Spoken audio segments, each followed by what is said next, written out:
Shalom. Okay.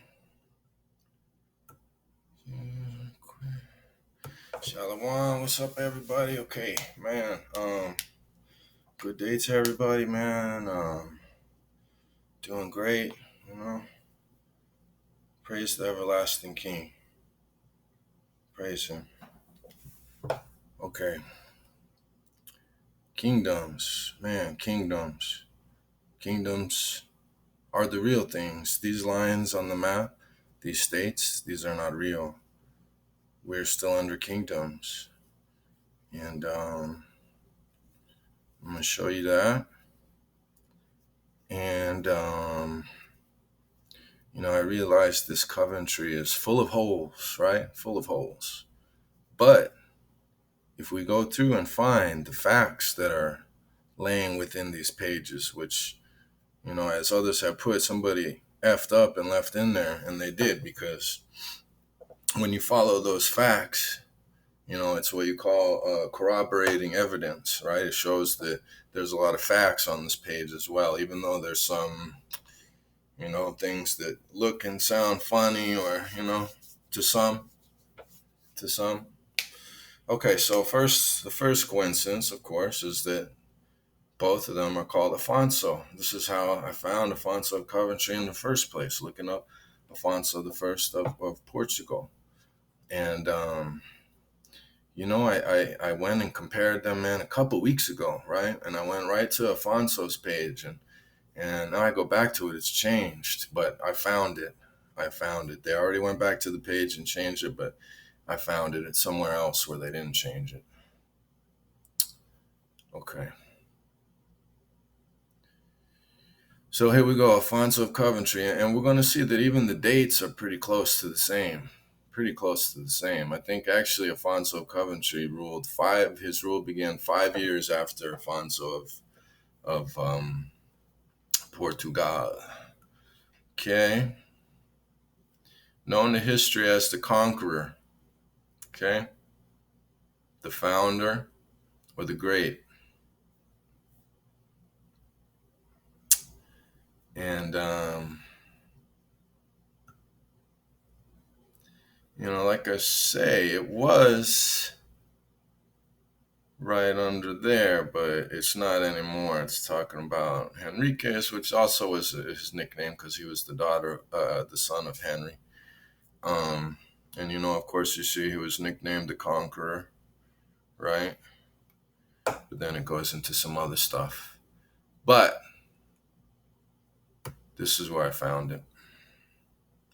This is a list of the Portuguese monarchs. Okay.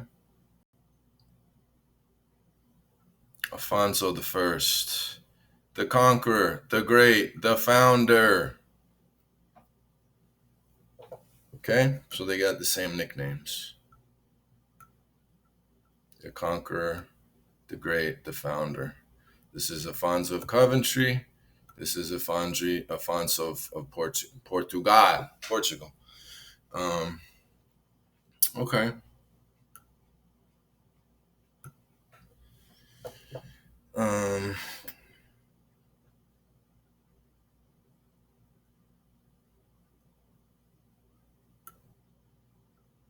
okay. And then I think we're done with that. Oh, well, where is it? Man, I don't know if it's here, but both of their battles, shoot, I just had it. Both of their battles were known as the Reconquista as well. Okay. And so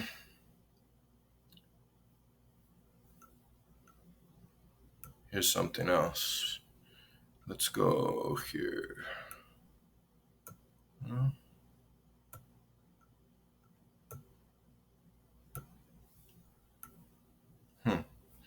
forget where the flag was, but hang on, let me do something here.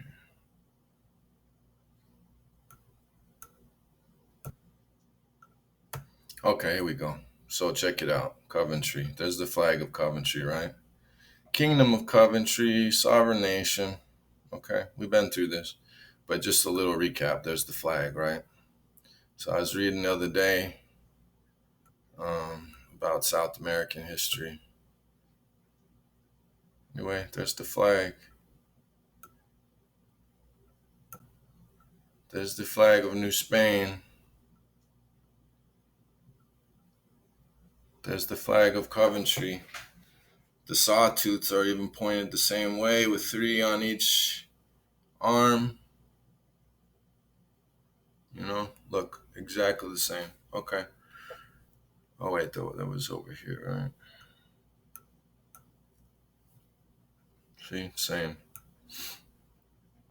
Okay, so anyhow, um, New Spain, officially the Viceroyalty of New Spain, right, or Kingdom of New Spain, was an integral territorial entity of the Spanish Empire established by Habsburg Spain during the Spanish colonization of the Americas.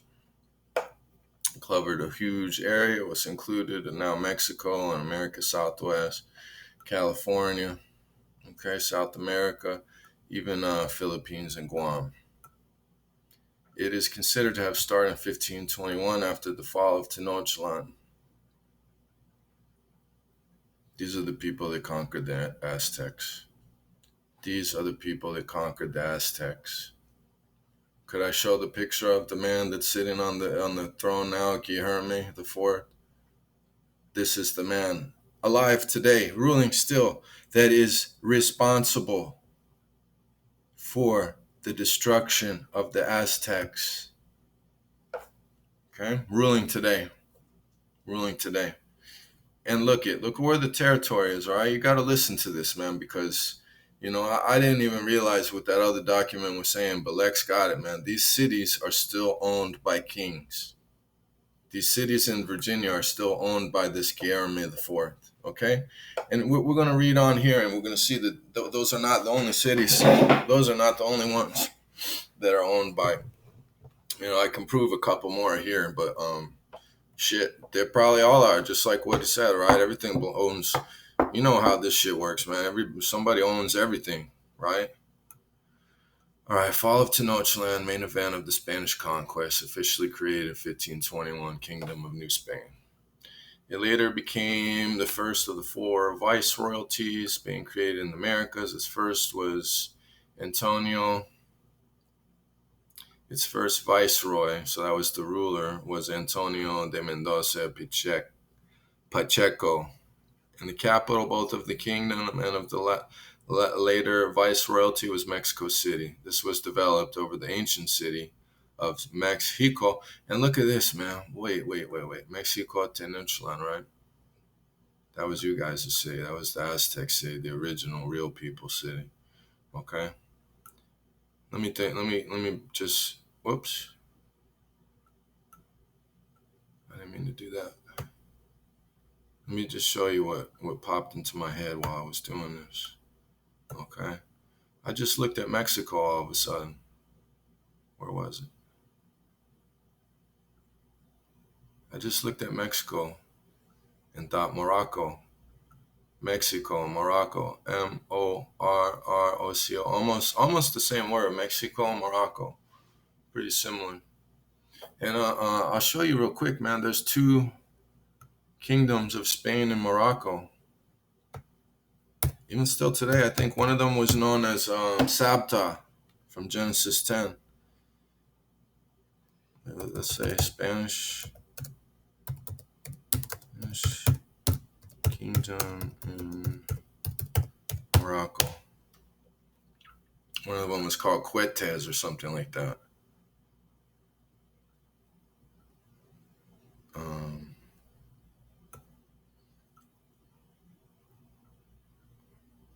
I don't want to. There it is, Queta. See, Queta. I don't want to get into it too much because this ain't actually what I wanted, but it just popped into my head real quick. But Mexico, Morocco. I mean, all right. So where we at? New Spain. Okay.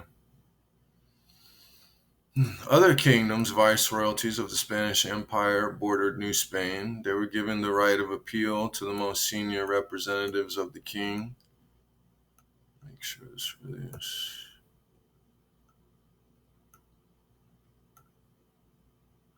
New Spain proper was organized into capitancy generals. I don't know what that means. These independent kingdom, we're going to see kingdoms and territorial subdivisions. Each had its own governor and captain general, who in New Spain was the viceroy, who added this title to other dignity. In Guatemala, Santo Domingo, and Nueva Galicia. Nueva Galicia is another kingdom. Santo Domingo, we know that from Coventry. I'm not sure. Is it saying in Guatemala, Santo Domingo, and Nueva? But Nueva Galicia is not in Guatemala. It's actually in Mexico. So I guess they're talking about the Santo Domingo in Haiti, in Dominican Republic. These officials were called presiding governors, since they were leading royal audiences. For this reason, the hearings were considered praetorial, right? Like the Praetorian. I don't know. There were two great Spanish estates in North America. Okay, here's where it gets interesting. There were. Look how they said was, right? As in past tense. Bullshit. Two great Spanish estates in North America. The most important was the Marquisate of the Valley of Oaxaca, property of Hernan Cortez and who? His descendants. So we think that these states are run by presidents and all this, but all the laws state that these lands belong to the original ownerships, which were, these people. Okay, and they gave them great powers of the land. I don't think we needed to go much. There are some other one. They said the other state was the Duchy of Atlixco. Okay, and there was a couple others had jurisdiction over. See the cities: Atixlo, Tepaca, Guanchilacongo, Ixtapije, and Tula de Allende. Another important marquisate was very distant from New Spain or Mexico or Morocco. This was the Marquisate of Bulgas in the Negros Island in the Philippines. So these marquisates are all over the world, and they are kingdoms, and the law stands still to this day, even though they made up these fake fucking stories about governments and people voting and representative governments, all these pretty little stories to say that we have some power over what's going on and that we aren't still just serfs. It's a fucking story. It's a story. Just like this virus on the fucking news. It's a fucking movie. Okay? So here we go. Look at Marquisate of Bulgas, okay? There was something interesting up here on the side too. We're gonna look at it real quick.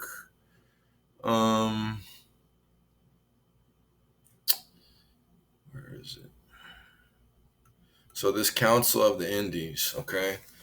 I've seen one of Lex's videos before when they had the South America labeled as the Indies in these old Spanish maps. Okay, so there's another thing to discredit their fucking narrative. I thought the Indies was over here, right? Man, it's not hard. It's not hard. Start studying all this shit. It just pops out one to the next. Okay, but here it is though. This is what I wanted to show you. Okay, conquest of Mexico. They said they did in 2 years, man. They killed all y'all in 2 years. They enslaved. They did all that bullshit wickedness, man. All that fucking abomination they did in 2 years. All right, so kingdom created 1521. Venezuela annexed to the new kingdom of New Granada. That was another Spanish kingdom. Panama annexed to the same kingdom. Okay, here it is though.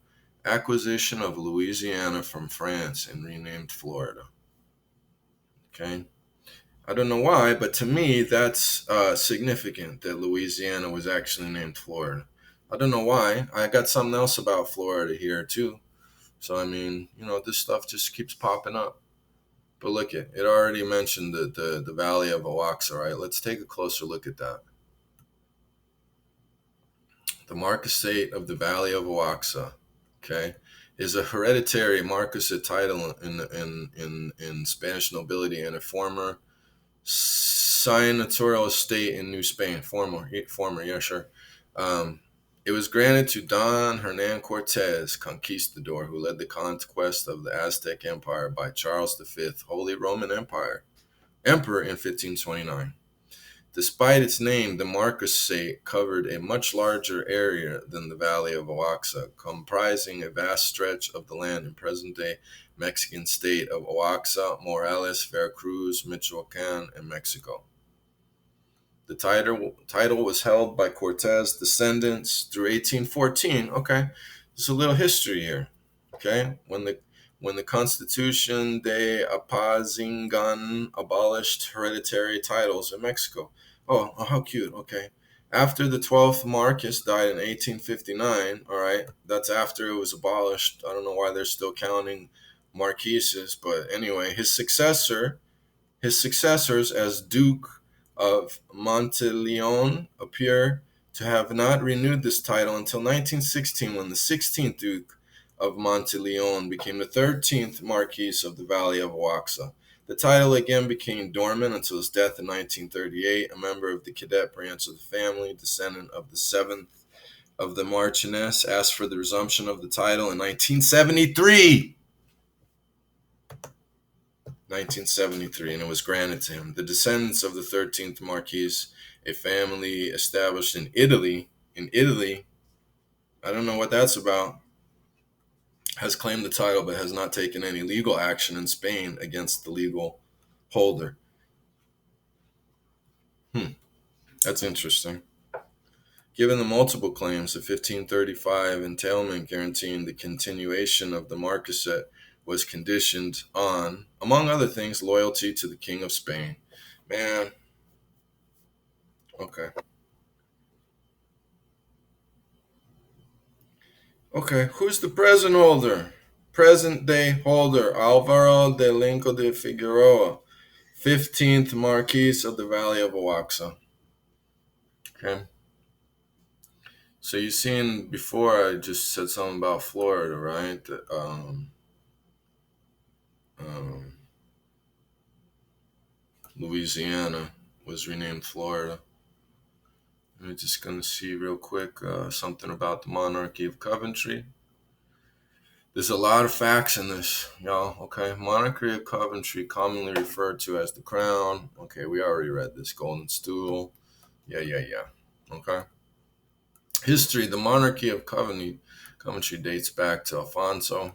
Okay, we read this too. 1190. Look up the dates of the two Alfonsos. They're practically the same. Okay. Coventry and people on the 19th of June 1190 after a major victory against the Sahelian Empire at the Battle of Santiago.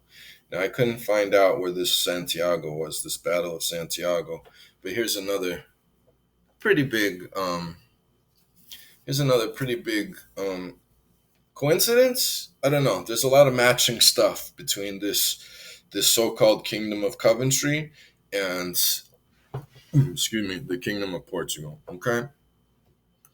And this somebody gave to me in the titles. It was Ron Evergrow, I believe, right? This Santiago. Was it a city? Was the Battle of Santiago a city? Or, as he pointed out to me, were they talking about St. James the Moor Slayer? Is the name given to the representation of the Apostle James, son of Zebedee, a legendary miraculous figure who appeared in the legendary battle, right? Helping the Christians conquer the Muslim. The story was invented centuries after the alleged battle was supposed to have taken place. Matamoros is not a name nor an avocation of the saint. Aspects of the historical battle were incorporated into the legend. Historian says,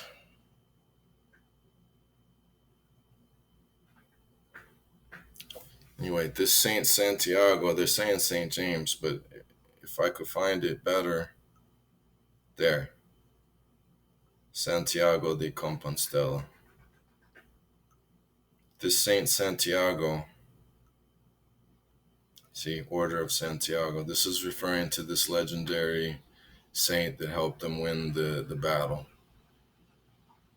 This is a Spanish. See, they even had a battle cry back then that said Santiago or Santiago Sierra España, close Spain. Okay. And but there was okay, so let's get this bigger. This is small, right?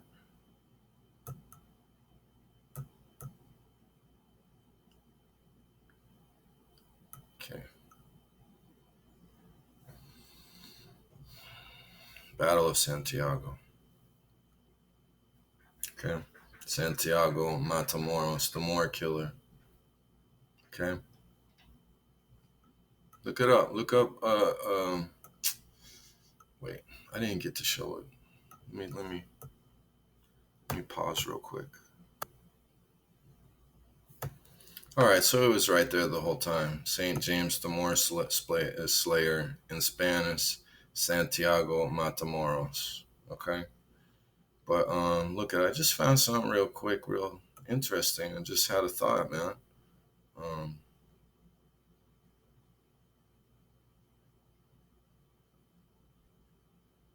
where is it? Okay, look at adaptation in Spanish America. So they're saying they adapted their same idea of this Moor killer, the killer of the melanated people, right? The iconography of James Matamoros, who's Santiago, was used in the Spanish colonization of the Americas as a rival force to the indigenous gods and protector of Spaniards from the indigenous people of the Americas. He was depicted as a conquistador. Man, you know what I thought when I read that and when I seen this? Who's to say that this whole story about the Moors and just as a a theory, okay, that this whole story about the Moors invading Portugal and them being destroyed, who's to say that this wasn't just actually the tale of what the Spanish um, did in the Americas?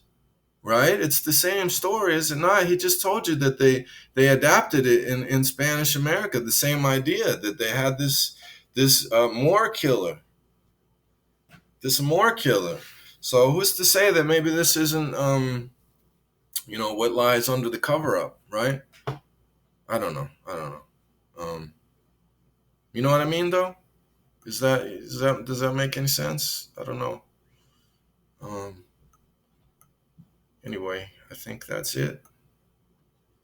Um, I do want to say shalom, blessings to everybody. Much love, and